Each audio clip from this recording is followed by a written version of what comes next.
Social media पर जैन समाज के सबसे लोकप्रिय जैन न्यूज चैनल महालक्ष्मी की ओर से सुबह सुबह 8 बजे आपके पास सादर जय जिनेन्द्र करते हैं। आपकी शुरुआत सोच के मंथन या चिंतन के साथ सीधा गिरनार से बात।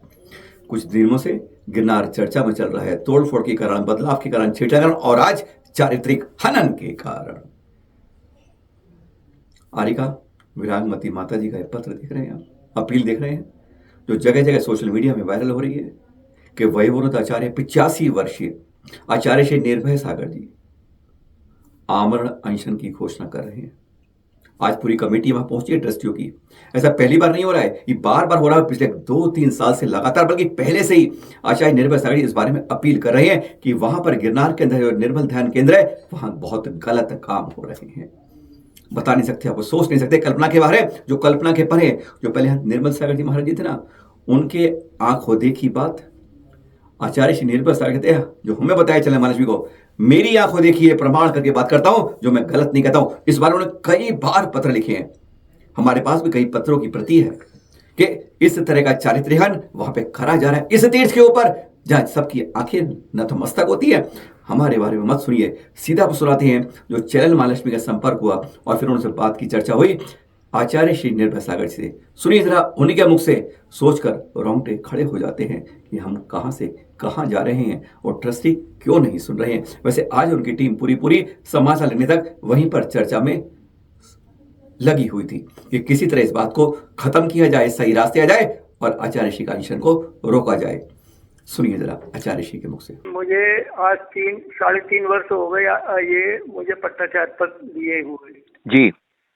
उससे पहले वहाँ शांता और सुमत महाराज निर्मल सागर ने एक रथ निकाला था जिसपर शांता सुमत को 1600 रुपये महीने पर ड्राइवरी पर रखा था। वो जो शांता है, शांता वाशरा से ग्रस्त होकर के, मतलब वो उनका संबंध हो गया सुमत का और शांता का दोनों का। तो वहाँ पर हुआ ये कि क्या नाम है, रथ पर चलते रहे, रथ पर, और वहाँ से धन भेजते रहे। यहाँ जब वापस आए तो महाराज ने उनको कहा कि भैया ये कृत्य नहीं करो, थोड़ा संभल के चलो। ये कहा था महाराज जी ने? हाँ, शांत। और उन्होंने यहाँ फोन किया था, यहाँ उन्होंने फोन नहीं उठाया। हाँ। 3.5 वर्ष पहले कटारिया जी से जब बात हुई तो कटारिया जी ने मुझसे कहा था आप समर्थ हैं वहाँ पर इसको क्या नाम है, शांता समर्थ को जो एक कमरे में सोते हैं उनसे कहो अलग अलग सुमन। मैंने बहुत प्रयास किया लेकिन वो प्रयास सफल नहीं हुआ। सुमत ऐसा निकला कि सुमत ने वहाँ पर पूरे गिरनार के अंदर इन दोनों की जो बदनामी, उससे जो आचार्य और थे वो उन आचार्यों ने मुझसे कहा कि क्या नाम है, आप हमारा क्यों नहीं संभालते, आप पट्टाचार्य हैं। जो और जाति के थे वो उन लोगों ने मुझसे कहा जी। मैंने बहुत प्रयास किया वहाँ। मैंने एक तो सबसे पहले आप ये कृत्य छोड़ दें, एक जगह सोते हैं, ये गलत बात है। वहाँ कैमरा लगा हुआ था, वो भी हटा दिया उन्होंने। अच्छा। उसके बाद में जो पहला जो इनका जो दोनों का संबंध था उससे पीड़ित होकर के महाराज को बहुत बुरा लगा और इन लोगों उन्होंने मुझसे फोन करने के लिए कहा तो इस सुमत ने मुझे फोन नहीं किया। 3 महीने तक लगातार उनको ढाढ़स देते रहे, उनको दवाएं उनकी सीधे देते रहे, बल्कि उनका मरण क्या मैं बताऊं, अब मेरा दिल कुछ ऐसा होता, गुरु का मरण इस तरह से होना ये बहुत दर्दनाक, मुझे दुख हुआ, काफी दुख हुआ मुझे। मैंने नियम ले रखा था, मैं वहाँ 1 वर्ष रहा दीक्षा के बाद। तो दीक्षा के बाद जो मैंने इस शांता के कर्म देखे मैंने बहुत नाराज हुआ। मैं शांता से कहा, मैं शांता ये बदल दे अपने को जी, मैं बदलूंगा। हाँ, मैंने कड़ाई की तो ये उसने मेरा सामना नहीं किया और उस कड़ाई के कारण मैं फिर वहाँ से जब निकल आया, मैंने नियम ले रखा था कि मैं गिरनार नहीं जाऊंगा। अच्छा। लेकिन वो उसके भ्रष्टपने के कारण मैंने नियम ले लिया था। तो जब मैं यहाँ पर जब मुझे पट्टाचार्य पद दिया गया तो मुझे वहाँ जब महाराज के बाद वहाँ जाना पड़ा तो मैंने फिर उनको सावधान किया। मैंने देखो ये कृत्य मैं उस वक्त आपके कारण आपके इतने दुखी थे आचार्य श्री, जो आपके कारण उन्होंने प्राण त्यागने पड़े, लेकिन आप लोग नहीं समझ रहे हैं। ये या तो समझ जाओ या मैं ये बर्दाश्त नहीं करूंगा। खैर वो सब कुछ करने के बाद भी सुमत ने नेटवर्क इतना बड़ा कर दिया कि अपने भाइयों को सबको बुला लिया। वहाँ जो चौकीदार है वो भी उसी का है, मैनेजर है वो भी उसी का, सारे रिश्तेदारों को उसने पूरे उसमें जाल बिछा दिया। अब वो मेरी नहीं चली वहाँ पर। महाराज जी, जो आप बता रही हैं सारा आपके आंखों देखा हुआ है सारा घटनाक्रम? मेरे आंखों में देखा हुआ है। आपने भी ट्रस्टियों से कहा, वहाँ पारस बजी हैं, कटाई ट्रस्टी, उनसे कहा नहीं इस बारे में? सबसे कहा है मैंने, सबको मैंने प्रमाण दिए हैं। जो क्षुल्लक थे वहाँ, अजित सागर जी, अजित सागर ने सब कुछ देखा। उन्होंने पारस जी से, सबसे पारस जी अभी आ रहे हैं, मैंने जब घोषणा की है तो कटारिया जी का 4-5 बार फोन आया। वो निवेदन कर रहे हैं कि महाराज हम कैसी तरह हम सुधारेंगे, आप ये अनशन पर नहीं पर। वो लोग तो इकट्ठे होकर अभी आ रहे हैं जी। तो ये आपको महाराज जी ये मजबूर क्यों हो रहे हैं? आपके आमरण अनशन करना पड़ रहा है आपको अभी, आप जो कह रहे हैं? अनशन इसलिए करना पड़ रहा है कि हमारा जो धर्म है चरित्र ही भगवान है, चरित्र इज ए गॉड जी। विद्यानंद महाराज ने पुस्तक लिखी थी, कैरेक्टर इज गॉड जी जी। उसको पढ़ करके मुझे ऐसा लगता है कि धर्म चरित्र के अंदर ही निहित है। अगर मेरा चरित्र ही खराब है, अगर धर्म का चरित्र खराब है, तो क्षेत्र का कोई भी स्थान शेष नहीं रहेगा। मुझे प्यार है भगवान नेमिनाथ से, मुझे बहुत ज्यादा लगाव है, और वहाँ गिरनाथ से मुझे बहुत ज्यादा लगाव है।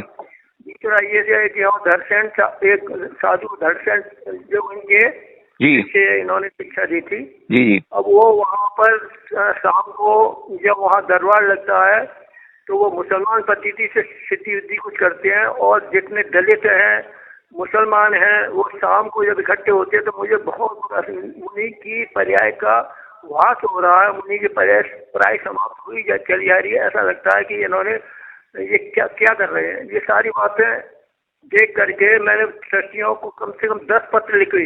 मैंने ये सारे कामों को रोक दिया, ये और इससे बहुत बड़ी बदनामी हो रही है, लेकिन कोई नहीं सुनता। क्या मान 10 बार पत्र लिख चुके हैं आप इस बारे में? 10-12 पत्र लिख चुका हूँ, सब कुछ कर चुका हूँ, सब मैंने सारे प्रयास कर लिए हैं। ऐसा प्रयास कोई शेष नहीं रहा जो मैंने नहीं किया हो। मजबूरन होकर के मैं ये कदम उठाना पड़ता है। मेरी उम्र हो गई 85 वर्ष, 55। अब 85 वर्ष की उम्र में ऐसी कहनी बात करनी पड़ रही है आपको? हाँ, और 85 वर्ष की उम्र है मेरी। अब मैं ये सोच रहा हूँ कि मेरी 1-2 साल जो कुछ है वो धर्म में ही अगर मेरे प्राण निकलते हैं तो मुझसे ज्यादा सुखी व्यक्ति कोई नहीं होगा। कम से कम वहाँ में एक धर्म का वातावरण में तो बन जाए, सुधार तो हो जाए। सुमत के बारे में मैं बहुत कुछ इसको सुमत को डांट भी चुका हूँ, सब कुछ कर चुका हूँ, लेकिन मेरी नहीं चलती है वहाँ पर। ये मजबूरन होकर के मुझे ये सब काम करना पड़ रहा है। क्या करूं, मुझे मजबूरन ये सब कुछ करना पड़ता है, करना पड़ रहा है। मैं ये सोच रहा हूँ प्राण चले गया मेरा, लेकिन मेरा क्षेत्र जो भगवान नेमिनाथ का जो करुणा के सागर, इन्होंने अपने वासनाओं पर इतना कब्जा किया तो विश्व सुंदरी राजुल को उन्होंने एक पल में बिल्कुल ऐसे त्याग दिया जैसे मक्खी की तरह बाहर निकाल दिया। कितना बड़ी साधना थी, कितना बड़ा था। और वहाँ उस क्षेत्र में अगर ये सब देखने को मिले तो मुझे वहाँ मेरे सामने अगर ऐसा होता तो मैं इसको कदापि बर्दाश्त नहीं करूँगा। और न मैं, मुझे केवल चरित्र चाहिए। तो दर्शनाचार भी वही उसी में संलग्न है वहाँ, और ये सुमत उसकी दलाली भी करता है। सब कुछ वहाँ इतना गलत हो रहा है तो मैं क्या करूँ, ट्रस्टी मेरे नहीं कुछ सुनते। आगरा दिगंबर जैन परिषद का यह पोस्ट मिली है सोशल मीडिया पर। इसके अनुसार जो दे रहे हैं, हम बता रहे हैं कि 4 मार्च को उन्होंने आचार्य श्री विराग साचिष्य है ना, मुनि श्री विदाम्बर सागर जी महाराज कुछ समय से मानसिक अस्वस्थ हैं बहुत, और अब उनको आगरा के मानसिक आरोग्य संस्थान में एडमिट किया है। यह पोस्ट ये कह रही है, और वहीं पर उनका आहार किया गया है। आशा करते हैं कि शीघ्र स्वस्थता मिले, क्योंकि कुछ समय से काफ़ी उनके मानसिक पीड़ित होने की बार बार इस तरह की सूचनाएं मिल रही थी। और ये देखिएगा, रविवार 4 मार्च को आचार्य श्री विशुद्ध सागर जी संग 26 पिच्चों के साथ यह भव्य प्रवेश हुआ था। यहाँ पर इंदौर के अंदर की बात कर रहे हैं, यहाँ पर गोधा एस्टेट के सुमति धाम की बात करें, जहां एक परिवार केवल एक भव्य पंचकरण करवा रहा है और अभूतपूर्व करवा रहा है, गदगद कर रहा है, आनंद कर रहा है। मनीष सपना जी गोधा परिवार सुमति धाम देख रही है, लोधा एस्टेट में यह भव्य पंचकरण आचार्य श्री विशुद्ध सागर जी के सानिध्य में सत्संग हो रहा है। यहाँ की हर चीज कल्पनीय हो रही है। स्वागत से लेकर गर्भ कल्याणक और जन्म कल्याणक के दृश्य के बाद हर चीज अभूतपूर्व है। ऐसे नजारे आंखों में कैद करने को ललायित हो जाते हैं जब यहाँ पर देखते हैं। अरे मंगल आगमन के समय पुष्प वर्षा हो रही थी। केरल, बंगाल, पंजाब, पता नहीं कहां से कलाकार 50 विभिन्न मंचों पर स्वागत की तैयारी थी। जगह जगह इस तरह के अभूतपूर्व पंडाल, अभूतपूर्व हर कार्यक्रम हो रहा है। एक परिवार, यह कोई बोली नहीं हो रही है, गजब की बात यह हो रही है। पर एक खास बात, हाथ जोड़कर एक नम्र निवेदन करेंगे, यह बात उन तक पहुंचा भी दीजिएगा। बहुत बड़ी राशि खर्च हो रही है, लेकिन इसका एक हिस्सा सामर्थ्यवान है, हमें यह रखना होगा, प्राचीन तीर्थों के संरक्षण में जरूर देना चाहिए। और इस बारे में आचार्य श्री को भी संबोधित करना चाहिए। जो प्रतिष्ठा उनको संकल्प दिलवाना चाहिए कि जो भी ऐसा कर रहा है, एक निश्चित राशि यह तीर्थ संरक्षण में जाएगी। और एक बात और, हम प्रतिमाएं विराजमान कर रहे हैं, पाषाण को बना रहे हैं, तो एक बात ध्यान रखें कि इनकी पूजा प्रतिष्ठा ध्यान आगे के लिए हम अपनी पीढ़ी को तैयार रखें, संस्कारित करें, ये भावना निभाएं। फिर मिलेंगे आपके पास सुबह शाम 8 सादर जय जिनेंद्र के साथ।